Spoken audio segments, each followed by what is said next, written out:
बिस्मिल्लाहिर्रहमानिर्रहीम। अस्सलाम वालेकुम वीवर्स। आज मैं आपके साथ चिकन और आलू के ऐसे कबाबों की रेसिपी शेयर करने वाली हूं जिन्होंने शामी कबाबों को भी पीछे छोड़ दिया। सबसे पहले मैं इसके लिए एक सीक्रेट मसाला तैयार कर लेती हूं। सबसे पहले मैं एक बाउल में, छोटे से बाउल में, प्यारे से बाउल में 1 चम्मच सूखा धनिया लेंगे, आधा चम्मच ज़ीरा लेंगे और आधे से भी आधा चम्मच सौंफ का लेंगे। इन सारी चीज़ों को हम मोटा मोटा पीस लेंगे। इस मसाले को एक तरफ साइड में रखेंगे। दूसरी जानिब मैं एक फ्राई पैन में 1 चम्मच के करीब ऑयल डालती हूँ। इसमें मैं 2 बड़े साइज़ की हरी मिर्च को चॉप करके डाल देती हूँ। आप अपने जायके के मुताबिक कम या ज़्यादा कर सकते हैं। अब मैं इसमें आधा चम्मच के करीब लाल मिर्च डालूँगी। आधे चम्मच से थोड़ा सा कम हल्दी डालेंगे और वो जो हमने मसाला पीसा था वो इसमें डाल देंगे। 20 या 30 सेकंड्स में मसाले की और हरी मिर्च की खुशबू आने लगेगी। बस हमें इतना ही इसको पकाना है। इससे ज़्यादा पकाएंगे तो ये मसाला जल जाएगा। अब हम इसको यहाँ से उठा के अपने आलूओं में डाल देते हैं जो मैंने पहले ही मैश करके रखे हुए हैं।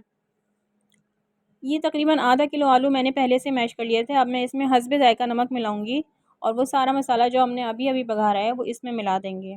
इसके बाद इसमें मज़ीद कुछ मसाले ऐड करेंगे। हरा धनिया डालेंगे अपनी मर्ज़ी के मुताबिक और मैंने इसमें 1 बाउल के करीब चिकन श्रेड करके रखी हुई है पहले से, वो इसमें मिला देंगे। चिकन और आलूओं के कबाब का जायका बेइंतहा खूबसूरत और मज़ेदार आता है।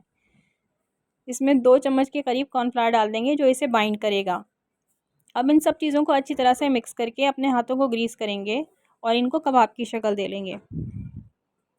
आलू बहुत फ़ायदेमंद सब्ज़ी है और बच्चों को तो ये वैसे ही पसंद होती है और हमारे घर में तो बच्चों और बड़ों सबको ही ज़्यादा पसंद है। आलू के कबाब ज़्यादा पसंद किए जाते हैं शामी कबाब से। आधा किलो कीमे और 1 पाव चिकन में तकरीबन 20 से 25 कबाब बन के तैयार हो गए थे। यहाँ पर इसी टाइम पे आप इनको फ्रीज़ भी कर सकते हैं। ये तकरीबन 1 हफ़्ते तक फ्रीज़ रह सकते हैं। अपनी मर्ज़ी के मुताबिक आप फ्रीज़ कर दें और बाकी मैं तल रही हूँ। उसी सेम पैन में जिसमें हमने अभी अभी मसाला बघारा है, उसी सेम पैन में मैं ऑयल डाल के इन सब कबाबों को शैलो फ्राई कर लेंगे। इनको डीप फ्राई नहीं करना, इनको शैलो फ्राई करना है लो मीडियम हीट पे। जैसे ही इन पे गोल्डन कलर आने लगेगा हम इनको अपसाइड डाउन कर देंगे। देखिए जनाब कितने बेहतरीन से कबाब बन के तैयार हुए हैं आलू और चिकन के। जायके में भी बहुत बेहतरीन है और जो इसमें मसाला हमने ऐड किया है पीस के, वो तो उसकी तो खुशबू लाजवाब है। सारे कबाब फ्राई हो जाएंगे तो इनको अच्छे से सर्विंग डिश में सर्व करेंगे। देखिए जनाब बेहतरीन से खूबसूरत से आलू और चिकन के कबाब तैयार हो गए हैं। इनके सामने शामी कबाब भी पीछे रह जाएंगे। दाल चावल के साथ सर्व करें, दाल रोटी के साथ सर्व करें या वैसे ही शाम की चाय के साथ सर्व करें, हाई टी के काम आएंगे। इस मरहले पर अगर रेसिपी पसंद आई हो तो फ़ीडबैक ज़रूर दीजिएगा। अब मुझे इजाज़त दें। अल्लाह हाफ़िज़।